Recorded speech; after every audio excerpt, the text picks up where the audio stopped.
Le conjoint est quelqu'un que tu vas utiliser. C'est pourquoi quand Dieu dit à Adam, je vais te susciter une aide. C'est-à-dire, dans Ève, il y avait toute l'aide dont il avait besoin. Parce que vous pensez qu'en fait, s'il n'y avait pas Ève, on n'aurait pas su que Adam lui-même, il regardait le fruit. Vous n'avez pas remarqué? La Bible dit que dès qu'elle a pris le fruit, elle a mangé, elle a donné, il a mangé. Ça veut dire quoi?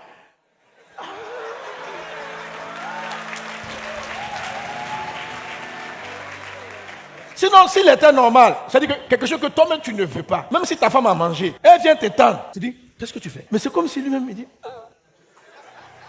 Maintenant, comme elle a pris, il avait une raison voilà, pour dire à Dieu, c'est pas moi, hein, c'est la femme que tu as mise. Moi, je soupçonne qu'Adam n'était pas clair dans cette affaire du fruit. Parce que le texte dit, il était à côté d'elle pendant qu'elle prenait le fruit. Je crois qu'il a fallu Ève pour aider Adam, pour dire à Adam, il y a un peu de convoitise dans ton cœur. Ta femme et ton mari sont des aides infirmiers qui vont permettre de voir quelles sont tes limites de patience. À partir de quel moment tu exploses. Et quand la personne met le doigt là-dessus, elle met quoi? En même temps, tu perds tes moyens. Pourquoi tu perds tes moyens? On est venu t'aider. Nous, on veut que nos aides viennent là seulement pour nous caresser. C'est pas comment Dieu aide. Dieu sait qu'il t'a fait naître avec des faiblesse et que ta gloire va se manifester plus tard. Et elle se manifeste en se débarrassant progressivement de toutes ses limitations et de toutes ses faiblesses. Il faut comprendre le principe. C'est-à-dire qu'il y a des gens, on est dans la vie, on a de bonnes qualités, mais par exemple, on a des problèmes avec la colère, on a des problèmes avec le contrôle de notre corps, on a des problèmes avec le contrôle de nos... On a des petits problèmes. Donc Dieu envoie l'infirmier, qu'on appelle Mara.